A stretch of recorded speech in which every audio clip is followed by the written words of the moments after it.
Some more insight and what exactly are we doing, and I think even the audience are very excited to hear more about it. The Ministry of Chutneys at Radisson Hotel, GRT Chennai, exclusively at Sol Company 531. Over to you, ma'am. Thank you all for coming. Vanakkam. I am so happy to be here. It's a real privilege to be called by the GRT group to do this masterclass and training session with the chefs on cuisine that is so dear to me. As you know, Anglo Indian cuisine is the delicious result of all the foreign invasions in India, where we have added exotic Indian touch to their land cuisine.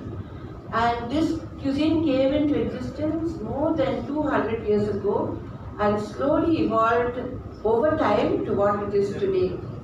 But over the years, many old dishes that were cooked in our grandmother's days are slowly getting extinct. So with that in mind, I decided to do my best to preserve this cuisine.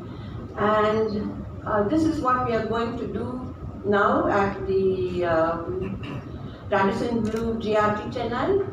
Our chefs are so eager and so enthusiastic about learning this new cuisine, and I'm sure that in the next 15 days they are going to excel in bringing out this festival. So we have a lot of finger food, which is like shorties, like croquets, rissoles, cutlets, which are all purely Anglo Indian in taste, where we use very minimal spices, and it's so tasty that you would be wanting to eat more and more. Then we brought out Grandma's Country Captain chicken. We have the railway mutton curries.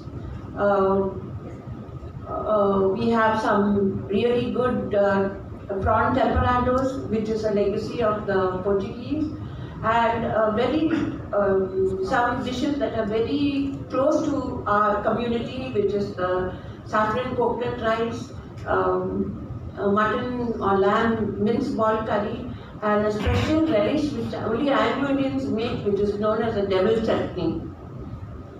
And then we have some pork dishes, which are pork roasts and pork devil fries. We have the chicken roast.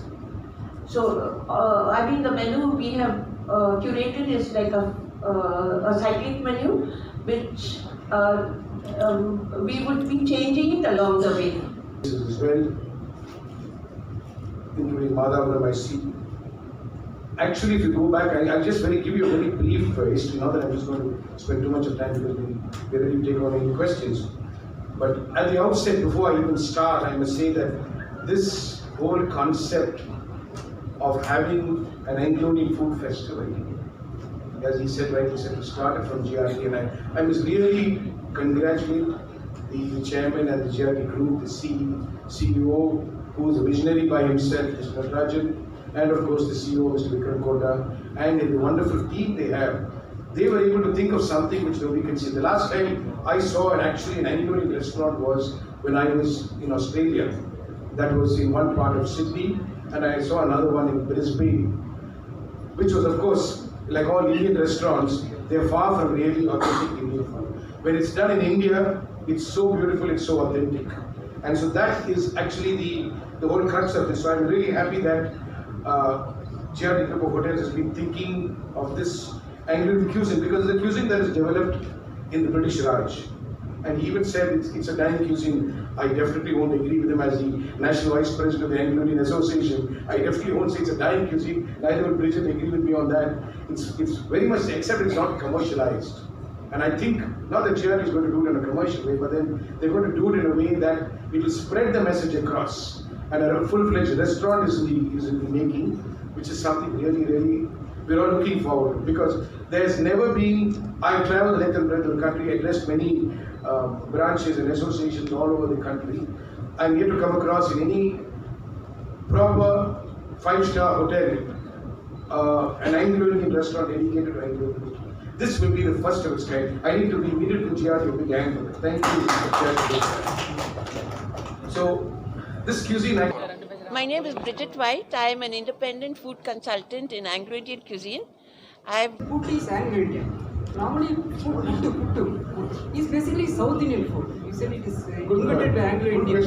In the same rule applies even to appam. You would have thought about appam. Appam also is what we call hoppers. It's actually, it got the name appam, but actually it started way back, I'm talking about 200 years ago, when the Portuguese came in. So what happened was they were not able to, they brought this concept here, and with the local people they blended and they started making this, they call it hoppers. Then they come up, and then again they made this idiyappam, which is again nothing but string hoppers. So basically it was about steamed foods. Then again, this puttu was basically Kerala based. So you look at a Kerala based Anglo Indian, the concept actually emerged there. They were the pioneers that they used it in two ways. One is as a regular breakfast dish or as a dinner dish, which is not sweet or also sweeter. So it's actually, if you look at it, there are a lot of foods which are blended. So you really look, we go back to the origin, that's how it happened. So the name itself is puttu. There is no real word for puttu. It's called steamed cakes. If you translate it, but then steamed cake is referred to as idli also, as well as puttu. My last question is, sir. Yeah, please. I'm happy to answer. Yes, Anglo Indian basically is more on non-vegetarian or vegetarian? Good question. Your answer is it's largely non-vegetarian. It is largely non. In fact, I'm one who has been, since I was also, part of the vegetarian assembly twice, representing the Anglo community, so I meet the length and breadth of the community. So one of the things I do is to tell people is, we also need to have an equal amount of vegetarian food vis-a-vis that of the non-vegetarian. It is the staple food, but then I always tell that there has to be a balance. So today we look at the modern Anglo Indian. They're trying to balance between vegetarian along with the non-vegetarian. For example, even in the curries, it's already been there for many years. She will probably tell you about, we like to tell them about this, what we put in the meat, the brinjal. Just can you elaborate on that? With the meats we put vegetables. Actually, even though that Anglo Indians are carnivorous, like we eat a lot of meat, but we do have a lot of vegetables, because for every day's lunch it would be steamed rice and a meat curry which would have a vegetable in it. So it would have any vegetable, like your lady's finger or snake gourd or brinjal, and a stir-fried dish which is like your puttu, which we call pugar, which is like, made in the same way, but the tempering is different. And actually, Anglo Indians, we have some funny nomenclature for these vegetables. In the olden days, nobody, lady's finger and okra, which is so famous now that we say okra and lady's finger. Actually, in the olden days, it was bandikoi. We always said we are having bandikoi curry with meat. That bandikoi was just a colloquial way of bringing in your Tamil word of Avendakai. Okay?